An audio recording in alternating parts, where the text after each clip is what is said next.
जल्द आ रहा है आपके नज़दीकी दुकान पर।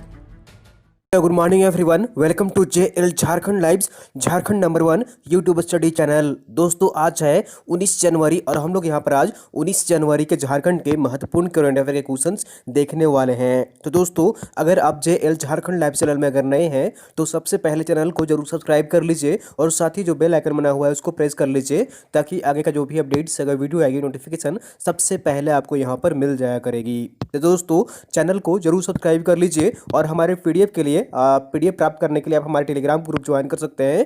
डिस्क्रिप्शन में आपको लिंक मिल जाएगी, आप वहां पर क्लिक कर हमारा टेलीग्राम ग्रुप ज्वाइन कर सकते हैं। डेली शाम के 7 बजे वहां पर PDF प्रोवाइड कर दी जाती है, तो आप PDF के लिए हमारा टेलीग्राम ग्रुप जरूर ज्वाइन कर लीजिए।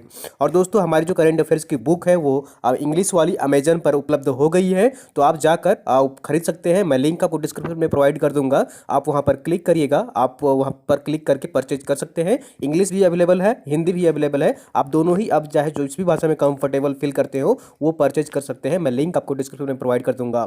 और हिंदी माध्यम की जो पुस्तक है वो झारखंड के लगभग सभी शहरों में अब उपलब्ध हो गई है, आप अपने नज़दीकी दुकान में पुस्तक दुकान में जाकर परचेज कर सकते हैं। और इंग्लिश वाले भी जल्द यहाँ पर 2-3 दिनों के बाद जो है मार्केट में उपलब्ध हो जाएगी, जब ये मार्केट में आ जाएगा। ठीक है, तो 2-3 दिनों के बाद ये इंग्लिश वाले भी आ जाएगी बाजार में। और हिंदी वाली लगभग सभी शहरों में उपलब्ध हो गई है, तो आप जाकर परचेज कर सकते हैं हिंदी वाली झारखंड करंट अफेयर्स की बुक। ये आपकी काफ़ी तैयारी में, काफ़ी प्रिपरेशन में हेल्प करेगा, तो इसलिए इस पुस्तक को जरूर खरीद लीजिएगा अपनी बेहतरीन तैयारी के लिए। तो चलिए हम लोग यहाँ पर आज 19 जनवरी के झारखंड के महत्वपूर्ण करंट अफेयर के क्वेश्चन देखते हैं। तो यहाँ पर आज का पहला प्रश्न है, हाल ही में 18 जनवरी को रांची नगर निगम भवन का शिलान्यास किया गया है, वर्तमान में रांची नगर निगम की महापौर जो है वो कौन है? तो इसका सही आंसर जो होगा यहाँ पर ऑप्शन नंबर बी इज बिल्कुल सही आंसर हो जाएगा। तो ये है आशा लकड़ा। कौन है? आशा लकड़ा है, जो कि वर्तमान में रांची नगर निगम की महापौर हैं। तो ऑप्शन नंबर बी इज बिल्कुल सही आंसर हो जाएगा। ठीक है, तो अब यहाँ पर रांची नगर निगम का नए भवन की शुरुआत की गई है। तो चलिए हम लोग यहाँ पर इस भवन के बारे में पूरी डिटेल्स में देख लेते हैं कि इस भवन की विशेषता क्या है। तो रांची नगर निगम की महापौर वर्तमान में कौन है? श्रीमती आशा लकड़ा है। और हाल ही में रांची नगर निगम भवन का 18 जनवरी को नए भवन का उद्घाटन किया गया है। यह भवन जो है वो 8 मंजिला है। इसमें 200 दो पहिया वाहन और 70 4 पहिया वाहन की पार्किंग की भी व्यवस्था की गई है। इसमें 200 लोगों को कार्यालय में आने और बैठने की व्यवस्था है। 150 पार्षदों की क्षमता की एक मीटिंग हॉल भी इस भवन में व्यवस्था की गई है। नए नगर भवन में, जो नया नगर निगम का भवन है, हर शाखा के लिए अलग अलग यहाँ पर बनाए गए हैं कमरा। ठीक है, तो हर डिपार्टमेंट के लिए अलग अलग जो है वो कमरे बनाए गए हैं। स्टैंडिंग कमेटी बोर्ड के पार्षदों के लिए भी यहाँ पर अलग जो है यहाँ पर एक कॉमन रूम बनाया गया है। बिल्डिंग के बगल में एक खूबसूरत पार्क भी स्थापित किया गया है, बनाया गया है। कैंपस में रेन वाटर हार्वेस्टिंग की भी सुविधा की रखी गई है। ऊपर की मंजिलों पर जाने के लिए 4 लिफ्ट और 2 सीढ़ियों का इंतजाम भी किया गया है।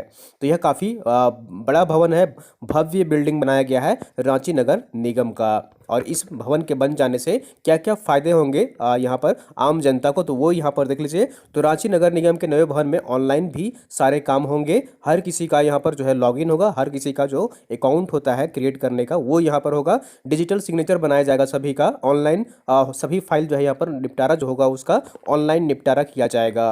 ऑनलाइन आवेदन करने की सुविधा यहाँ पर उपलब्ध होगी। ऑनलाइन पेमेंट की फैसिलिटी भी होगी। ई फाइल जाएगी अधिकारियों के पास। ठीक है, हार्ड कॉपी नहीं जाएगी, ई फाइल जाएगी, सॉफ्ट कॉपी जाएगा। फाइलों पर डेट एवं टाइम सभी कार्य डिजिटल होम तरीके से यहाँ पर जो है वो होंगे। ठीक है, फाइल में डेट जो होगा, टाइम होगा, वो सभी डिजिटल तरीके से होंगे। और ये भवन में जितने सारे कार्य होंगे रांची नगर निगम के, वो सभी डिजिटली तरीके से होंगे। और ये जो है यहाँ पर लोगों को बहुत ही बेहतरीन सुविधा उपलब्ध कराने के मुहैया से इस भवन की स्थापना की गई है।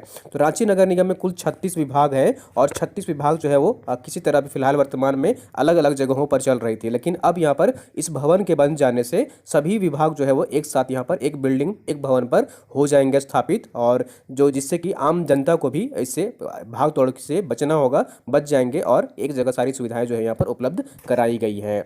तो रांची नगर निगम की स्थापना जो है वो किस वर्ष हुई थी? तो 15 सितंबर 1979 ईस्वी को रांची नगर निगम की स्थापना हुई थी। ये भी आप यहाँ पर याद रखिएगा। ठीक है, यही बिल्डिंग है, भव्य बिल्डिंग बनाया गया जैसा कि आप यहाँ पर पिक्चर में देख पा रहे हैं।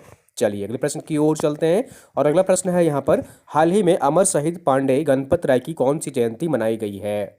तो इसका सही आंसर जो होगा यहाँ पर ऑप्शन नंबर डी इज बिल्कुल सही आंसर हो जाएगा। 211वीं जयंती मनाई गई है। कौन सी जयंती मनाई गई है? 211वीं जयंती मनाई गई है हाल ही में अमर शहीद पांडे गणपत राय की। तो ऑप्शन नंबर डी इज बिल्कुल सही आंसर हो जाएगा। चलिए हम लोग यहाँ पर पूरे डिटेल्स में इनके बारे में कुछ यहाँ पर फैक्ट्स देख लेते हैं। तो देश की आज़ादी की लड़ाई में झारखंड के सैकड़ों सपूतों ने अपना उल्लेखनीय योगदान दिया था और शहीद भी हुए थे। इन शहीदों में पांडे गणपत राय भी थे, जिनका नाम बड़े गर्व से याद किया जाता है। उन्होंने ठाकुर विश्वनाथ सहदेव के नेतृत्व में आज़ादी के दीवानों के सेनापति के रूप में काम किया और छोटा नागपुर में अंग्रेजी हुकूमत की जड़ें जो थी उन्होंने उसको हिला दी थी। पांडे गणपत राय का जन्म ग्राम भौरों में 17 जनवरी 1809 को हुआ था। ठीक है, कब हुआ था? 1809 को हुआ था। और यहाँ पर देख लीजिए, बचपन से ही वे कुशाग्र बुद्धि के थे। उनके भीतर देशभक्ति का अंकुर बाल अवस्था में ही फूट चुका था। तलवार चलाना और शिकार खेलना उनका शौक था। और 1857 की जो विद्रोह हुआ था उसमें इन्होंने 10 मई को स्वतंत्रता संग्राम की पहली गोली चलाई थी, जो पांडे गणपत राय थे। तो ऑप्शन नंबर यहाँ पर जो होगा डी इज बिल्कुल सही आंसर हो जाएगा। उनका हाल ही में 111वां जयंती मनाया गया है। चलिए अगले प्रश्न की ओर चलते हैं। और अगला प्रश्न है यहाँ पर देख लीजिए, ये पिक्चर है पांडे गणपत राय का, ऐसे वो दिखते थे। चलिए अगले प्रश्न की ओर चलते हैं।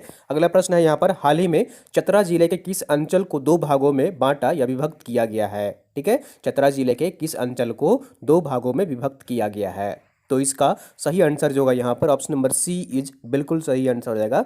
तो ये है टंडवा। ठीक है, टंडवा है चतरा जिले में अंचल, जिसे 2 भागों में अब बांट दिया गया है, विभक्त कर दिया गया है। तो ऑप्शन नंबर सी इज बिल्कुल सही आंसर हो जाएगा। चलिए हम लोग यहाँ पर पूरे डिटेल्स में यहाँ पर देख लेते हैं। तो चतरा जिले के टंडवा अंचल को विभक्त कर 2 नए अंचलों का गठन किया गया है। एक अंचल को टंडवा 1 और दूसरे को टंडवा 2 के नाम से जाना जाएगा। इससे संबंधित राजस्व निबंधन एवं भूमि सुधार विभाग के प्रस्ताव को मुख्यमंत्री हेमंत सोरेन ने मंजूरी प्रदान कर दी है।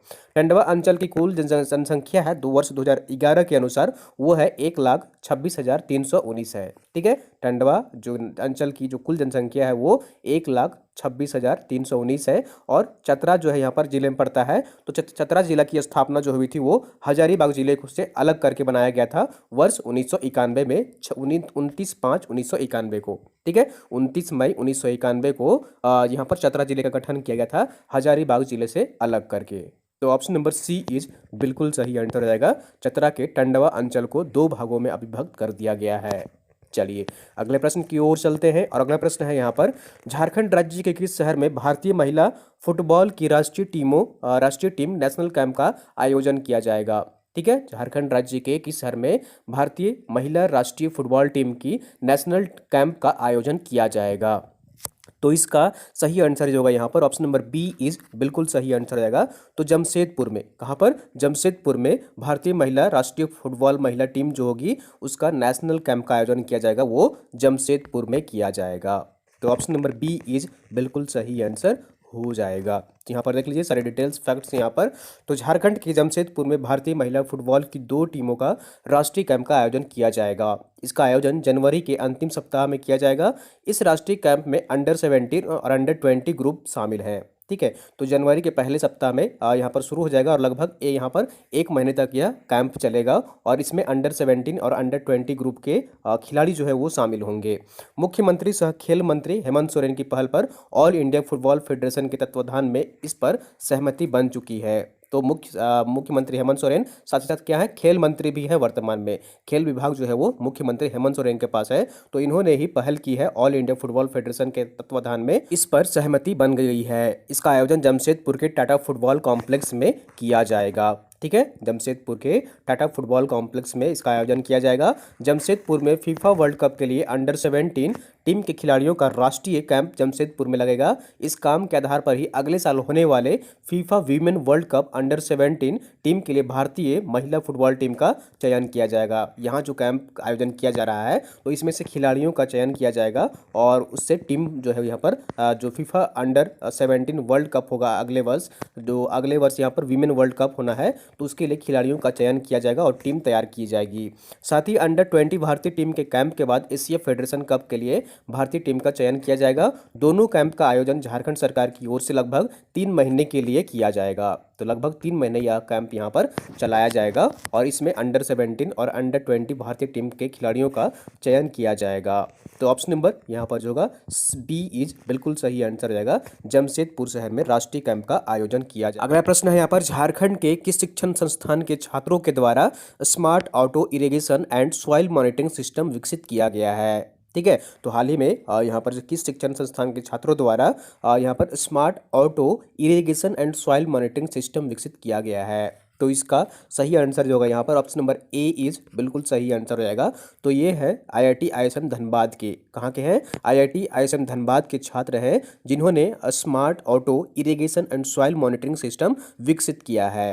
तो ऑप्शन नंबर ए इज बिल्कुल सही आंसर हो जाएगा। इस यहाँ पर जो सिस्टम विकसित किया गया है, यह जो smart auto irrigation and soil monitoring system है, इसका क्या कार्य है, तो चलिए हम लोग यहाँ पर पूरी डिटेल्स में देख लेते हैं।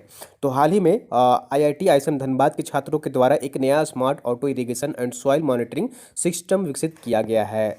इस उपकरण का उपयोग खेती और बागवानी के दौरान सिंचाई के लिए किया जा सकता है। इसमें लगे सेंसर से मिट्टी की नमी उसमें ज़रूरत के हिसाब से पानी की सिंचाई करेगा। सेंसर जो है वो सेंस करेगा कि क्या मिट्टी में नमी अभी वर्तमान में है या नहीं है, उसी के अनुसार यहाँ पर पानी के जो है वो मात्रा वो सिंचाई करेगा, छिड़काव करेगा।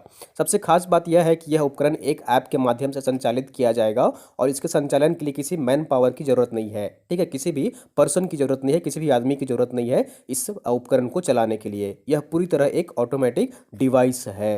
तो यहाँ पर एक उपकरण तैयार किया गया है और यह उपकरण जो है वो आईआईटी आईएसएम धनबाद के छात्रों के द्वारा तैयार किया गया है। और यह उपकरण जो है यहाँ पर जो भूमि में, सॉइल में जो है मिट्टी में पानी का छिड़काव करेगा। इसमें एक सेंसर लगा हुआ होगा, सेंस करेगा कि क्या मिट्टी में नमी है या नहीं है। अगर नमी रहेगा तो वो पानी का छिड़काव नहीं करेगा और अगर नमी नहीं रहेगा तो यहाँ पर उस पर छिड़काव करेगा। तो इस तरह से वो मॉनिटर करेगा और इसमें कोई यहाँ पर जो है वो किसी आदमी की ज़रूरत नहीं है, किसी मैन पावर की ज़रूरत नहीं है। ये ऑटोमेटिक डिवाइस है और इसका संचालन जो है वो एक ऐप के माध्यम से किया जा सकता है। चलिए अगले प्रश्न की ओर चलते हैं। अगला प्रश्न है यहाँ पर, हाल ही में ओटीटी, ठीक है, ओटीटी प्लेटफॉर्म पर रिलीज हुई film three sister and a dream film के पटकथा के लेखक कौन है? ठीक है, हाल ही में यहाँ पर ओटीटी प्लेटफॉर्म जैसे कि आप अमेजन प्राइम पर देखते होंगे वीडियो, मूवीज, वेब सीरीज आती है, नेटफ्लिक्स पर आती है, तो ये सब सारे जो है वो ओटीटी प्लेटफॉर्म कहलाते हैं। और यहाँ पर देख लीजिए, तो यहाँ पर एक फिल्म रिलीज हुई है और ये पूरी तरह से झारखंड में निर्मित फिल्म है और इस फिल्म का नाम है three sister and a dream. ठीक है, इस फिल्म का नाम है three sister and a dream के पटकथा के लेखक कौन है? तो इसका सही आंसर जो होगा यहाँ पर ऑप्शन नंबर सी इज बिल्कुल सही आंसर हो जाएगा। तो ये है संजय रंजन सिंह। कौन है? संजय रंजन सिंह है इस फिल्म के पटकथा के लेखक। तो ऑप्शन नंबर सी इज बिल्कुल सही आंसर हो जाएगा। चलिए हम लोग यहाँ पर इस फिल्म के बारे में पूरी डिटेल्स में यहाँ पर देख लेते हैं कि इस फिल्म में का जो उद्देश्य है, इस फिल्म में क्या दर्शाया गया है और क्या इंगित किया गया है। तो यहाँ पर देख लीजिए, हाल ही में ओटीटी प्लेटफॉर्म पर रिलीज हुई film three sister and a dream के एक बेहद खूबसूरत फिल्म है। इस फिल्म की कहानी आहिस्ता आहिस्ता इंसानी रिश्तों को पूरी मर्यादा के साथ खोलती है। फिल्म शुरू होते ही 1962 से, जब हिंदुस्तान और चीन के सरहदों पर सरकसी थी, और ख़त्म होती है 1993 में। इस फिल्म की सादगी और किरदार जो है वो ऐसा महसूस होगा कि आपके पड़ोस के आंगन में ले जाता है और आपको लगता है कि कोई बूढ़ी अम्मा आंखें पोंछती हुई भी आपको कोई किस्सा सुना रही है। और उसके बाद यहाँ पर देख लीजिए, फिल्म की पटकथा जो है तथा गीत पलामू के बेटे आईपीएस संजय रंजन सिंह ने लिखा है। ठीक है, आईपीएस है ये और इनका नाम है संजय रंजन सिंह। इन्होंने ही इस फिल्म की पटकथा को लिखा है, उन्होंने ही इसका निर्देशन भी किया है। निर्देशक जो है वो भी संजय रंजन सिंह है। इस फिल्म के निर्माता शशि भूषण प्रसाद हैं। फिल्म में बहनों का किरदार निभाने वाली तीनों लड़कियां जो हैं वो रांची की हैं। पूरी तरह से झारखंड जो है, यहाँ पर झारखंड में फिल्म आई गई है। शूटिंग जो की गई है वो रांची, मैक्लूसीगंज और सिमडेगा में की गई है। तो एक फिल्म है यहाँ पर three sisters and a dream, और इस जो फिल्म है वो झारखंड में पूरी तरह निर्मित है और ये हाल ही में ओटीटी प्लेटफॉर्म पर लॉन्च की गई है। और इसकी पटकथा और जो निर्देशन किए हैं वो है संजय रंजन सिंह। तो ऑप्शन नंबर सी इज बिल्कुल सही आंसर हो जाएगा। चलिए अगले प्रश्न की ओर चलते हैं और यहाँ पर अगला प्रश्न है, आंसर ऑफ द डे है। पिछले वीडियो में आपसे प्रश्न पूछा गया था कि राज्यपाल द्रौपदी मुर्मू द्वारा हाल ही में अंग्रेजी भाषा में लिखित पुस्तक क्रोमोसोम्स पुस्तक का लोकार्पण की है। इस पुस्तक के लेखक कौन है? तो इसका सही आंसर जो होगा यहाँ पर ऑप्शन नंबर बी इज बिल्कुल सही आंसर हो जाएगा। और आप लोगों ने मैक्सिमम लोग इसका सही आंसर कमेंट किए थे, जैसा कि मैं कमेंट बॉक्स में देख पा रहा था। तो प्रोफेसर कामिनी कुमार हैं जिन्होंने क्रोमोजेम्स पुस्तक जो है वो लिखी है, और ये अंग्रेजी भाषा में पुस्तक लिखी गई है। तो ऑप्शन नंबर बी इज बिल्कुल सही आंसर हो जाएगा। यहाँ पर देख लीजिए सारे डिटेल्स एंड फैक्ट्स यहाँ पर देख लीजिए। हाल ही में राज्यपाल द्रौपदी मुर्मू द्वारा अंग्रेजी में लिखित पुस्तक क्रोमोजोम्स पुस्तक का लोकार्पण की है। इस पुस्तक के लेखक हैं रांची विश्वविद्यालय के प्रोफेसर कामिनी कुमार। इस पुस्तक में जो यहाँ पर दर्शाया गया है उद्देश्य जो है यहाँ पर उल्लेख किया गया है वो गुणसूत्र विज्ञान को आसान और व्यवस्थित तरीके से प्रस्तुत किया गया है। ठीक है, बायोलॉजी में आप लोग पढ़ते होंगे गुणसूत्र, तो उसको यहाँ पर अच्छी तरीके से आसान और व्यवस्थित तरीके से प्रस्तुत किया गया है। यह पुस्तक शोधार्थियों विद्यार्थियों के साथ साथ अब शिक्षकों के लिए भी सहायक है। इस पुस्तक में गुणसूत्रों से संबंधित विषयों पर विभिन्न महत्वपूर्ण व प्राथमिक विषयों को सम्मिलित किया गया है। ठीक है, तो ये पुस्तक जो है वो प्रोफेसर कामिनी कुमार द्वारा क्रोमोजोम्स पुस्तक लिखा गया है, जिसका हाल ही में राज्यपाल द्रौपदी मुर्मू द्वारा विमोचन किया गया है, लोकार्पण किया गया है। चलिए अगले प्रश्न की ओर चलते हैं, और अगला प्रश्न यहाँ पर है क्वेश्चन ऑफ द डे है। आज का प्रश्न है यहाँ पर प्रतिष्ठित golden peacock environment management award 2020 जो है यहाँ पर झारखंड के किस संस्थान को प्रदान किया गया है। तो चार ऑप्शन है आपका यहाँ पर देख लीजिए। Golden peacock environment management award 2020 जो है वो किस संस्थान को प्रदान किया गया है। तो यहाँ पर चार ऑप्शन है एचईसी, सेल, मेकन या फिर टाटा। तो आपको कमेंट करके बताना है कि इन चार ऑप्शन में से सही आंसर कौन सा होगा, किसे golden peacock environment management award 2020 प्रदान किया गया है। तो दोस्तों ये थी यहाँ पर आज की झारखंड के महत्वपूर्ण करंट अफेयर क्वेश्चंस। उम्मीद करता हूँ आपको वीडियो पसंद आई होगी। जरूर लाइक करिए, चैनल को सब्सक्राइब नहीं किए हैं सब्सक्राइब कर लीजिए, और वीडियो को आप लोग अपने दोस्तों के साथ अधिक से अधिक शेयर कर दिया करिए, ताकि अन्य लोग भी यहाँ पर जुड़ सकें और झारखंड के महत्वपूर्ण करंट अफेयर के क्वेश्चंस देख सकें। जल्द आ रहा है आपके नज़दीकी दुकान।